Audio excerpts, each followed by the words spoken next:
बारहवीं रसायन को हम आगे कंटिन्यू करेंगे। पी ब्लॉक के तत्व देख रहे थे। नाइट्रोजन परिवार के बारे में आप लोगों को बताया जा रहा था पिछले क्लास में। तो इस क्लास में कुछ शायद भौतिक गुण वगैरह, रासायनिक गुण वगैरह की आप लोगों को बताए गए थे। तो इस क्लास में आप लोगों को प्रश्न करना है, नाइट्रोजन के असामान्य व्यवहार के कारण लिखिए।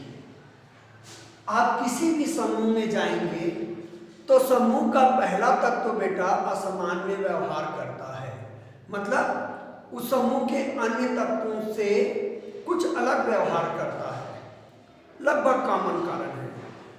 नाइट्रोजन समूह में 15 में नाइट्रोजन, समूह 16 में ऑक्सीजन परिवार है, समूह 17 में फ्लोरीन, शुरू में फ्लोरीन पड़ता है। ये सब अपने समूह के बाकी अन्य तत्वों से असामान्य व्यवहार दर्शाते हैं। इनका एक ही कॉमन कारण है, पहला छोटा परमाणु आकार, दूसरा चूंकि ये समूह में शुरू के तत्व है इसलिए इसका आयनन ऊर्जा और ऋण विद्युता अधिक होगी। बिल्कुल कॉमन बेटा, ठीक है। तीसरा रिक्त डी कक्षक का अभाव, चूंकि शुरू के तत्व है वो जनरली परमाणु क्रमांक 10 तक ही रखे गए हैं, तो उसमें डी कक्षक नहीं आता। डी कक्षक 3D से चालू होता है, 2D नहीं होता है, ठीक है ना। तो ये जो शुरू के तत्व हैं किसी भी समूह में, उनमें रिक्त डी कक्षक का अभाव होता है। तो रीजन बता दिया, छोटा परमाणु आकार, अधिक आयनन ऊर्जा और ऋण विद्युता, रिक्त डी कक्षक का अभाव। ये आप लोगों के 3 मेन रीजन हैं जिसके आधार पे आप लोग लिख सकते हैं। सभी में यही रहेगा असामान्य व्यवहार के कारण। तो नाइट्रोजन का अपने समूह के अन्य तत्वों से असामान्य व्यवहार दिखाने के कारण लिखिए, ये आपका क्लियर हो जाएगा। 3 कारण, फिर बोलो, छोटा आकार, अधिक आयनन ऊर्जा, ऋण विद्युता और रिक्त डी कक्षक का अभाव। अब आप लोगों को प्रश्न बनाना है बेटा, नाइट्रोजन अपने समूह के अन्य तत्वों से गुणों में किस प्रकार भिन्नता रखते हैं। बहुत बार आ चुका है ये प्रश्न है। नाइट्रोजन अपने समूह के अन्य तत्वों से गुणों में किस प्रकार भिन्नता रखते हैं। मैंने अभी भिन्नता का कारण बताया बेटा, किस कारण से भिन्नता रखते हैं। अब आपको बताना है कि कौन कौन सी भिन्नता रखते हैं। तो आप लोग जाएंगे तो पेज नंबर आपका 428 पे है, ठीक है। तो आप जाएंगे बेटा, नाइट्रोजन, फास्फोरस, ये सब है आपके, मैं बताया था, सेलेनियम, टेल्यूरियम, ये सब आपके। तो नाइट्रोजन आप सभी जानते हैं गैस है, जबकि इस समूह के अन्य तत्व ठोस हैं। लिख सकते हो, नाइट्रोजन गैस है जबकि इस समूह के अन्य तत्व क्या हैं, गैस है। दूसरी बात है, नाइट्रोजन है पेंटाहेलाइड नहीं बनाता बेटा, मतलब NCl5 नहीं बनता, मैं बताऊंगा अभी थोड़ी देर में। नाइट्रोजन पेंटाहेलाइड नहीं बनाता जबकि अन्य बनाते हैं। रिक्त डी कक्षक का अभाव होता है, वही कारण है, जबकि अन्य बनाते हैं। तीसरी बात बोल सकते हो, अमोनिया अणुओं के बीच में हाइड्रोजन बंध काम करता है, इसलिए विद्युत अधिक होती है। इसलिए हाइड्रोजन बंध काम करता है, इसलिए कम ताप पर अमोनिया द्रव है जबकि बाकी आपके गैस हैं। फास्फीन गैस है बेटा। 3 रीजन आप लोगों को बता दिए। चौथा, नाइट्रोजन गैस है, निष्क्रिय होती है, इसीलिए प्रकृति में आपके पाए जाते हैं, वायुमंडल में है, जबकि अन्य समूह के अन्य तत्व हैं वो क्रियाशील है। 4 हो गया आप लोग। 5वां आप लोग आसानी से लिख सकते हैं, नाइट्रोजन द्विपरमाणुक है, N2 होता है, जबकि फास्फोरस आर्सेनिक चतुष्परमाणुक है बेटा। नाइट्रोजन अणु क्या होता है, द्विपरमाणुक होते हैं, जबकि अन्य हैं चतुष्परमाणुक होते हैं। 6वां लिख सकते हो कि नाइट्रोजन में श्रृंखलन की प्रवृत्ति अधिक होती है, कार्बन में भी अधिक होती है, सबसे ज्यादा शुरू के तत्व हैं। तो नाइट्रोजन में श्रृंखलन की प्रवृत्ति आपकी अधिक होती है, बाकी तत्वों में नहीं होती है। नाइट्रोजन संकुल यौगिक नहीं बनाता, क्योंकि इसमें रिक्त डी कक्षक नहीं होता बेटा। संकुल यौगिक उसको बोलते हैं जो उपसंयोजक बंध बनाने के लिए रिक्त डी कक्षक उपलब्ध कराते हैं, जिसमें उपसंयोजक बंध बनता है। तो नाइट्रोजन संकुल यौगिक नहीं बनाता है, जबकि समूह के अन्य हैं वो संकुल यौगिक का निर्माण आप लोगों के करते हैं। ठीक है, तो ये आप लोगों के 6-7 रीजन होंगे, जिसको आप लोगों को बुक से देख के आसानी से लिखना है। 2 क्वेश्चन बताए नाइट्रोजन का असमान व्यवहार का कारण, और दूसरा आप लोगों को बताए हैं कि नाइट्रोजन अपने समूह के अन्य तत्वों से गुणों में कौन कौन सी भिन्नता रखते हैं। ये 2 चीजें आप लोगों को बताई गई हैं। ठीक है, अब हम बात करेंगे बेटा नाइट्रोजन के यौगिक के बारे में। तो नाइट्रोजन की सबसे पहली यौगिक के बाद हम बात करेंगे अमोनिया। तो आप लोगों का क्वेश्चन होगा, सबसे पहला क्वेश्चन होगा, अमोनिया निर्माण की हैबर विधि को समझाइए। ये व्यापारिक विधि भी है, और अमोनिया निर्माण की हैबर विधि को आप लोगों को समझाना है। तो आपको पता है बेटा वायुमंडल में नाइट्रोजन और हाइड्रोजन होते हैं। तो अपन एक आयतन नाइट्रोजन लेंगे और 3 आयतन हाइड्रोजन लेंगे, इसको संपीड़ित करते हैं और 200 से 800 वायुमंडलीय दाब और 450 से 500 अंश सेल्सियस ताप पर क्रिया कराते हैं लोहा और मॉलिब्डेनम उत्प्रेरक की उपस्थिति में। इसमें लोहा उत्प्रेरक का काम करता है और मॉलिब्डेनम है उत्प्रेरक वर्धक का काम करता है, उसकी क्षमता को बढ़ा देता है। ऐसा करने से आप लोगों का अमोनिया का निर्माण होता है।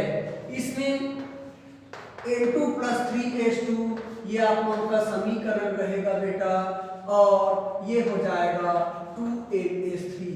चूंकि आयतन कम हो रहा है इसलिए ये ऊष्माक्षेपीय अभिक्रिया है। और आप लोग 11वीं में लास अटेलिये का नियम पढ़े होंगे। ऊष्माक्षेपीय अभिक्रिया को संपन्न करने के लिए, अधिक अमोनिया बनाने के लिए कम ताप और उच्च दाब की आवश्यकता होगी। तो ये अभिक्रिया कम ताप और उच्च दाब पर होगी। तो मैं आप लोगों को क्वेश्चन बता रहा हूँ, उसको डिटेल करूंगा बेटा। अमोनिया निर्माण की हैबर विधि का वर्णन कीजिए। अब आप लोगों को चित्र बनाने हैं अमोनिया निर्माण की हैबर विधि। तो चित्र बनाने का सबसे अच्छा तरीका है बेटा, आप लोग 3 स्तंभ बनाएं फटाफट। 1 स्तंभ, 2 स्तंभ और ये 3 स्तंभ बना दिए, और दोनों तरफ आप लोग पंप कर लें। ये पंप है, कनेक्शन मैं बता रहा हूँ, 60 तरीका बनाने का। हाँ, यहाँ पे आप लोग पंप कर लें। ठीक है, 2 ही स्तंभ कर दे बेटा। मैं बीच को मिटा देता हूँ। एक आप लोगों का पानी वाला रहेगा और शोषक स्तंभ, एक रहेगा उत्प्रेरक कक्ष रहेगा। तो यहाँ पे अपन पंप में खींचते हैं, यहाँ पे कहीं पे बना लीजिए, इधर कर देता हूँ। यहाँ से आप लोग N2+H2 को प्रवाहित करोगे बेटा। तो ये पंप है, उसको संपीड़ित करेगा, N2 और H2 को प्रवाहित कर दिए। ठीक है, अब ये आप लोगों के चले जाएंगे उत्प्रेरक कक्ष में। यह आप लोगों का उत्प्रेरक कक्ष है। ये आप लोगों का कौन सा कक्ष है? उत्प्रेरक कक्ष है। उत्प्रेरक कक्ष में आप लोगों को बता दिया था कौन कौन सा रहेगा आप लोगों का। मॉलिब्डेनम रहेगा आप लोगों का, और लोहे का रहेगा।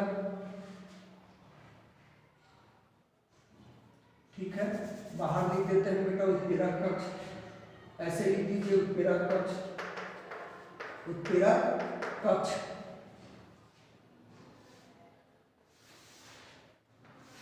ये आगे जाएगा।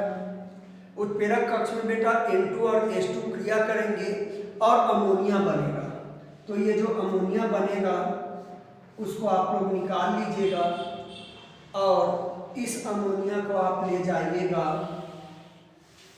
और शोषक स्तंभ में जो संघनित्र होगा, यहाँ पे आप लोग इस प्रकार से मुड़ी हुई नली से गुजारते हैं। आराम से कर दो बेटा।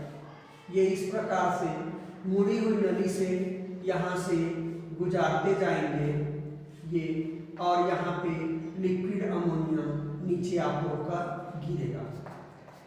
यहाँ पे द्रव अमोनिया रहेगा। मान लीजिए कि अमोनिया द्रव में नहीं बदल गया तो शेष को ये पंप फिर खींच लेता है N2H2 को, और खींचकर आप लोगों का वापस इसमें भिजा, जल्दबाजी बनाने के चक्कर में बेटा ये यहाँ पे रहेगा N2 प्लस H2, ये यहाँ पे इस प्रकार से आएगा N2H2, और यहाँ चले जाएंगे। इधर भी आप लोगों के N2H2 आ रहे हैं, वो यहाँ पे प्रवेश करेंगे। यहाँ कचरा हो रहा है अंदर, तो बाहर कर लीजिए। इस प्रकार से ये आपके प्रवेश करते हैं। यहाँ से भी आपका N2H2 आएंगे, N2 प्लस क्या H2, और ये भी रहेगा बेटा N2 प्लस H2। ठीक है, तो इस प्रकार से N2 और H2 के मिश्रण को आप लोगों को यूज करना है। तो ये आपका संघनित्र है।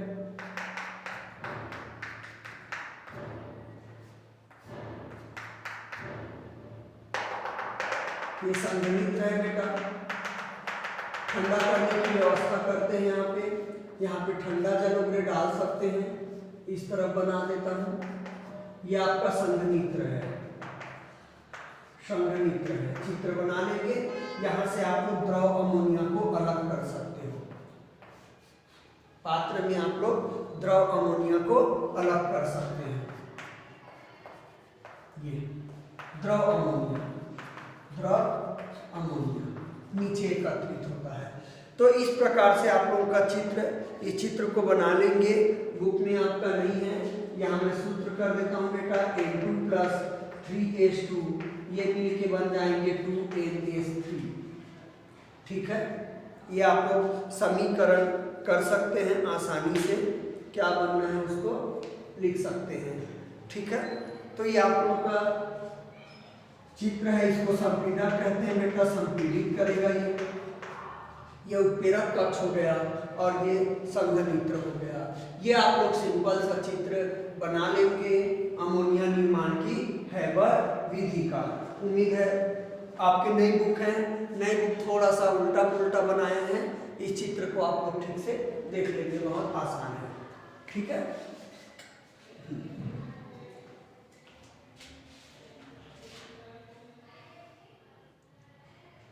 हो गया।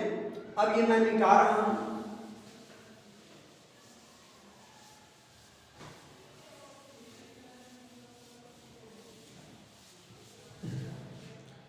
तो आपको पता है बेटा, अमोनिया का निर्माण नाइट्रोजन और हाइड्रोजन की निम्न प्रकार से क्रिया कराकर बनाएंगे। ठीक है ना, तो अमोनिया का निर्माण नाइट्रोजन और हाइड्रोजन की निम्न प्रकार से अभिक्रिया द्वारा होता है, अभिक्रिया द्वारा होता है। आप कर लीजिए बेटा, N2 प्लस 3H2 अभिक्रिया कर लीजिए। ये हो गया 2NH3। डेड H इज इक्वल टू लिख लेना, उष्मा जो निकलता है एंथैल्पी, उसका मान आप लोग लिख लेंगे तो ज़्यादा बेहतर होंगे आप लोगों के।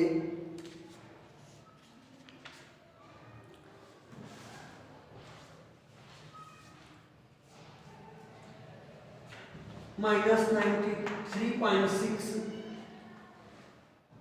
किलो जूल प्रति मोल। माइनस क्या मतलब बेटा, ये ऊष्माक्षेपीय अभिक्रिया है। तो आप लोगों की अमोनिया निर्माण है, ऊष्माक्षेपीय अभिक्रिया है, अतः ला से तेलिए के सिद्धांत के अनुसार अधिक अमोनिया बनने के लिए अभिक्रिया का ताप कम होना चाहिए, दाब उच्च होना चाहिए। अतः हैबर विधि में अमोनिया का निर्माण निम्न परिस्थितियों में करते हैं। पहला निम्न ताप, दूसरा उच्च दाब और तीसरा उत्प्रेरक की उपस्थिति। ठीक है, ये मैं मिटा रहा हूं। अब आप लोग लिखेंगे अभिक्रिया से स्पष्ट है कि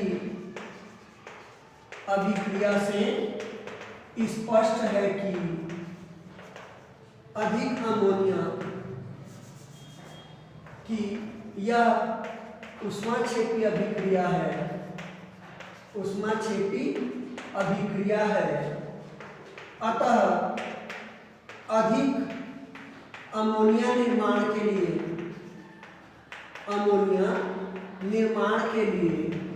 कम ताप एवं उच्च दाब की आवश्यकता होगी। मैं सिद्धांत को लिखना भूल गया बेटा। अतः लास और तेलिए के नियम के अनुसार करना है। अतः ली शातेलिए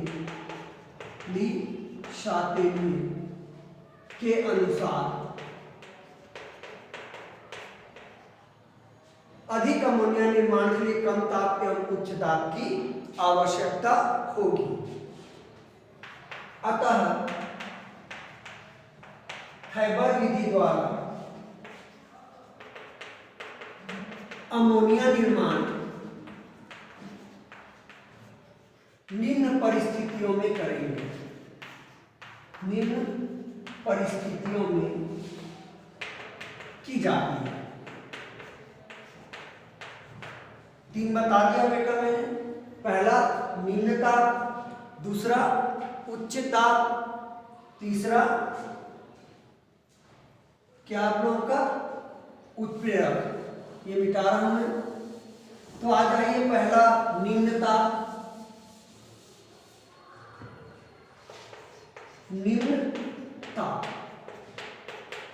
तो लिख लीजिए अभिक्रिया का ताप 450 अंश सेल्सियस से 500 अंश सेल्सियस तक रखा जाता है। दूसरा उच्च दाब अभिक्रिया 200 से 800 वायुमंडलीय दाब पर संपन्न कराई जाती है।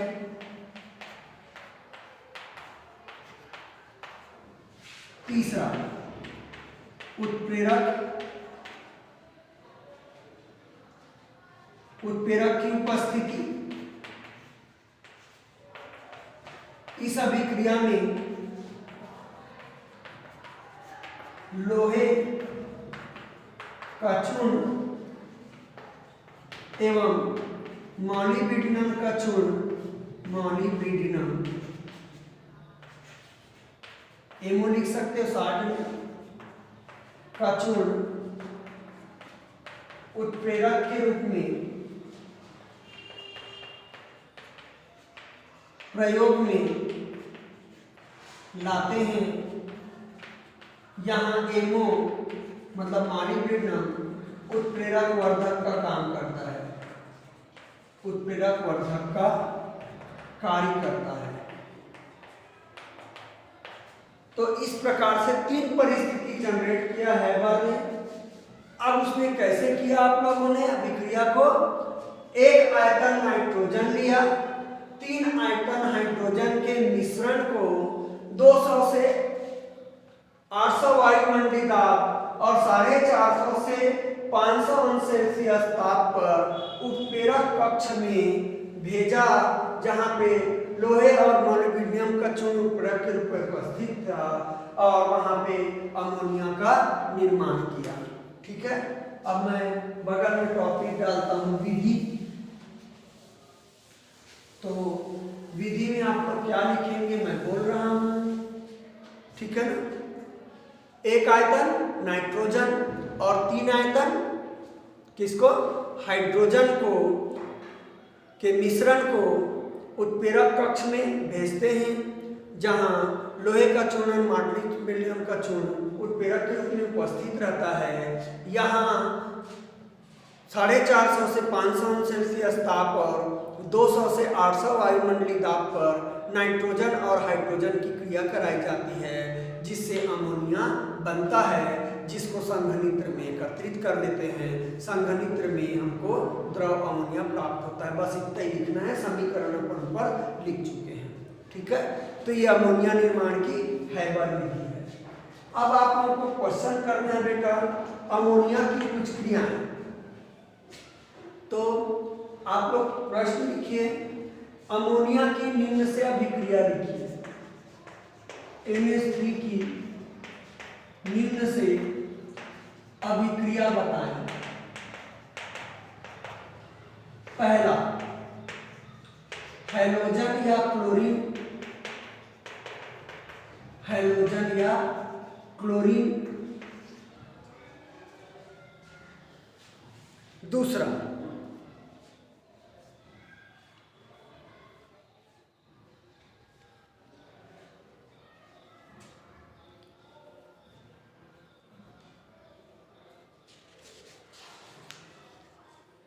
क्षार धातु, क्षार धातु। तीसरा, HCl, सांद्र HCl। चौथा, नेसलर अभिकर्मक, नेसलर अभिकर्मक जैसे ग्रिग्नार्ड अभिकर्मक होता है वैसे नेसलर अभिकर्मक होता है। पांचवा,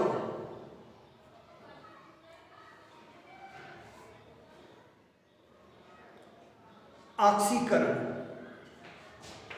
पांचवा, ऑक्सीकरण। ये 5 अभिक्रिया आप लोगों की अमोनिया का देखना है बेटा। अभी देख लेना, अब आप लोग रखना, मतलब टाइम नहीं है, एग्जाम आने वाले हैं आपके। तो हाइड्रोजन से अभिक्रिया क्लोरीन से क्रिया कराएंगे तो अमोनिया है, क्लोरीन की आधिक्य में 2 प्रकार से क्रिया करेंगे बेटा। अमोनिया है क्लोरीन की आधिक्य में और क्लोरीन की न्यूनता में, और अलग अलग यौगिक बनाते हैं। तो मैं पहले कर देता हूं आप लोगों का हाइड्रोजन की क्रिया। डाल लीजिए पॉइंट। पहला, क्लोरीन की आधिक्य में, जब क्लोरीन की आधिक्य में, क्लोरीन से क्रिया बता रहा हूं बेटा, हो गया। तो अमोनिया क्लोरीन की अधिकता में क्रिया करता है तो नाइट्रोजन ट्राइक्लोराइड बनाता है। क्लोरीन की आधिक्य में, मैं साथ में लिख देता हूं, नाइट्रोजन ट्राइक्लोराइड बनाता है। नाम को याद रखना ही होगा बेटा। अपन अमोनिया यानी कि NH3 की क्रिया कराऊंगा Cl2 की, नाइट्रोजन ट्राइक्लोराइड पता है। अब 3H और 3Cl, तो ये हो जाएगा 3HCl। बेटा यहाँ नाइट्रोजन एक आयतन है, अमोनिया एक आयतन है, क्लोरीन 3 आयतन है, तो क्लोरीन की आधिक्य हुआ। नाइट्रो अमोनिया कम लिए हैं और क्लोरीन अधिक लिए हैं। ठीक है। बी, क्लोरीन की न्यूनता में, तो क्लोरीन की न्यूनता में बेटा अमोनियम क्लोराइड बनता है। अमोनियम क्लोराइड बनता है, साइड में कर दिया। तो अमोनिया की क्रिया कराऊंगा बेटा मैं किससे, क्लोरीन से, तो अमोनियम क्लोराइड बनेगा जिसका सूत्र होगा NH4Cl। ठीक है, हो गया।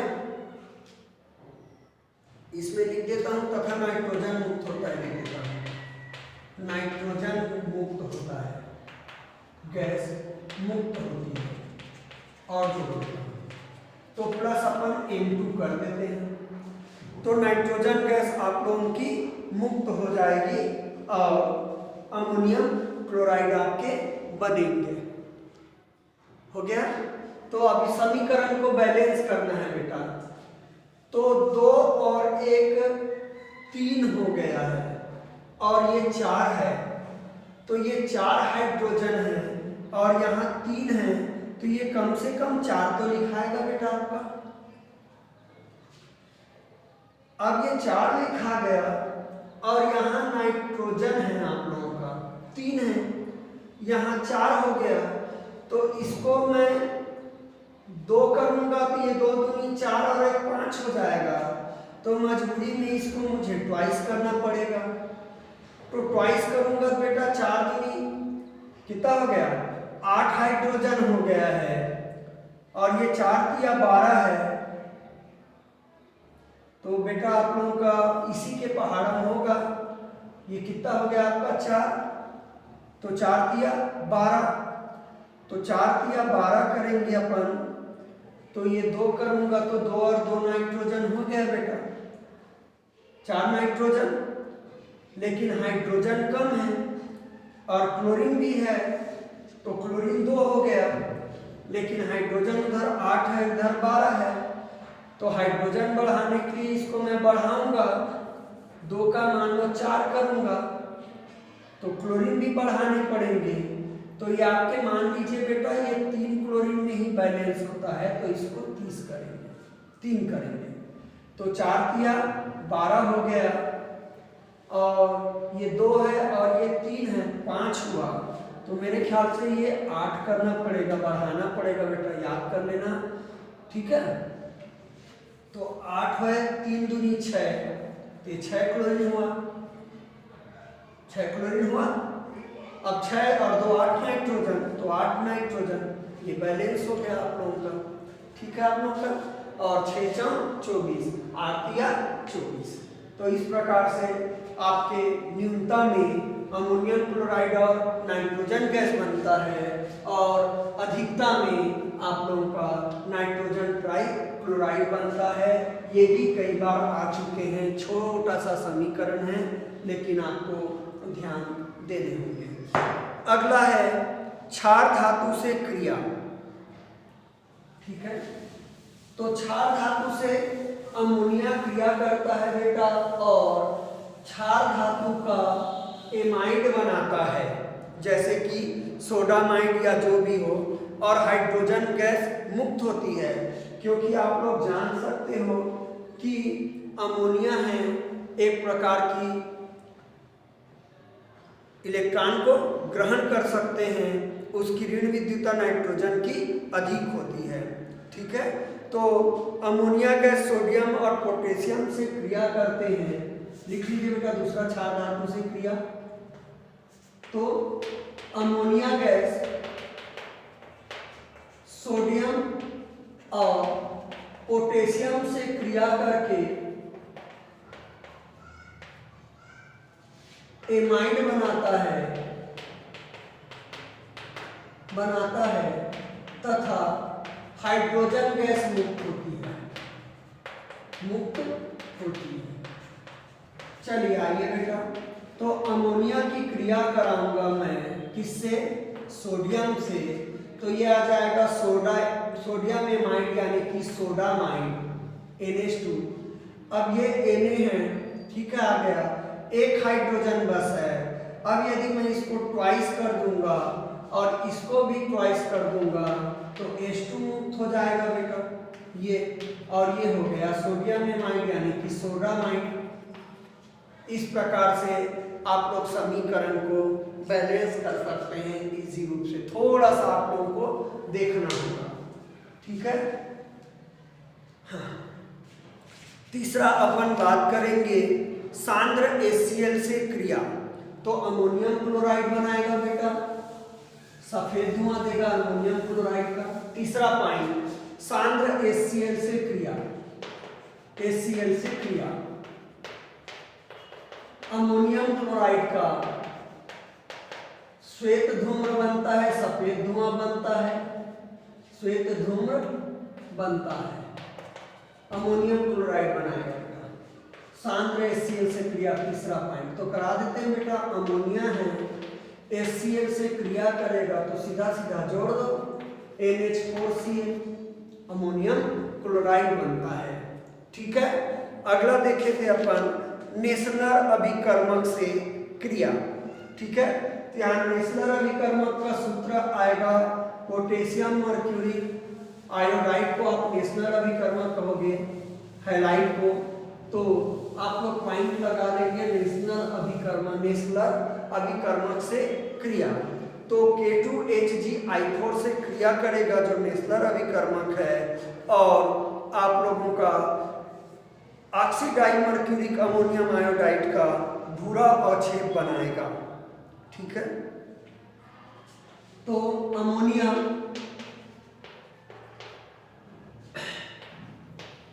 नेसलर अभिकर्मक, कोष्टक में लिख दो बेटा, K2HgI4 से अभिक्रिया करके भूरा अवक्षेप देता है, भूरा अवक्षेप देता है। चलिए, नेसलर अभिकर्मक हो गया आप लोगों का K2HgI4 प्लस अमोनिया, और ये क्षारीय माध्यम में क्रिया करता है बेटा KOH, आपको लाने पड़ेंगे क्षार, क्योंकि K है I से क्रिया करके आयोडीन को अलग करेगा क्षारीय माध्यम में, तो उसको K और I को क्रिया करेंगे तो यहाँ पे आप लोगों का 4I है, तो कम से कम आप लोगों का 4KI तो बन ही जाएगा। तो यहाँ K है और यहाँ K2 है बेटा, तो 3 हो गया। ठीक है, अब जनरली बेटा यहाँ पे Hg पे निश्चित रूप से आप लोगों का बॉन्ड है टूटेगा, ऑक्सीजन आपका डबल बॉन्ड रहेगा, यहाँ पे 2 अणु ले लेता हूँ, तो ऑक्सीजन डबल बॉन्ड रहेगा, इसके साथ आपके Hg जुड़ेंगे, पोटेशियम अलग होगा, उसके साथ Hg जुड़ेंगे, और आप लोगों का NH3 भी क्रिया करेगा यहाँ पे NH, नाइट्रोजन का आप लोगों का 2 प्रकार का बॉन्ड हो सकता है, आप लोगों का ट्रिपल बॉन्ड और डबल बॉन्ड, तो यहाँ पे NH2I बनेगा आप लोगों का। अब इसको आप लोगों को बैलेंस करनी है, ये भूरा अवक्षेप आता है इस यौगिक के कारण, आप लोगों के ये आप लोग नोट करेंगे। ठीक है, तो बेटा यहाँ 2 दूनी 4, एक है यहाँ पे ऑक्सीजन है, तो यहाँ आपको 2 लेने पड़ेंगे, आप लोगों का नाइट्रोजन आ गया। ठीक है, यहाँ 3H है और यहाँ 2 है, 3 और 2 5 करके तो 2 आ गए। अब आपका कितना हो गया, 2 दूनी 4 और 2 6 के हैं, और यहाँ पे 4, इसको 3 लेना पड़ेगा बेटा, 2 दूनी 4 और 3 7, 4 दूनी 8, 8 में से 1 आयोडीन आ गया बेटा, तो 7 KI होगा। ठीक है, अब यहाँ पे 3 हाइड्रोजन और 3 3 6 हाइड्रोजन में 2 आ गए, 4 हाइड्रोजन बचा, 1 ऑक्सीजन आ गया, 2 ऑक्सीजन प्लस 2H2। ये यौगिक है आपका, जिसके कारण, तो ये हो गया आपका ऑक्सीजन है, इसलिए डाइमर्क्यूरी, मर्क्यूरी है 2 बार बेटा, ऑक्सीडाइमर्क्यूरिक अमोनियम आयोडाइड, अमोनियम आयोडाइड, ये भूरा रंग का होता है। ये आप लोगों की थोड़ा सा अभिक्रिया ध्यान देने लायक है, तो आपको ध्यान देने पड़ेंगे, इस चैप्टर से कुछ ऐसी अभिक्रियाएं दे देते हैं। अब 5वां है अमोनिया का ऑक्सीकरण। तो मैं कल के क्लास में बताने वाला हूँ बेटा नाइट्रिक अम्ल का बनना। तो अमोनिया का ऑक्सीकरण करते हैं तो आप लोगों का नाइट्रिक ऑक्साइड बनता है, नाइट्रस ऑक्साइड बनता है, जो आगे और ऑक्सीकृत होकर नाइट्रोजन डाइऑक्साइड में बदल जाता है और जल से क्रिया करके वो अमोनिया नाइट्रिक अम्ल में बदल जाएगा। तो ऑक्सीकरण आप लोग देखेंगे, बुक से देख के लिख लेंगे, मैं उसमें कल बताऊंगा ही, 432 पेज पे है। ठीक है, तो ये आप लोगों का अमोनिया का चैप्टर होता है। कल हम नाइट्रिक अम्ल के बारे में पढ़ेंगे। आप लोग प्रश्न बना सकते हो कि नाइट्रिक अम्ल बनाने की ओस्टवाल विधि का वर्णन कीजिए करके आप क्वेश्चन बना सकते हैं। ठीक है।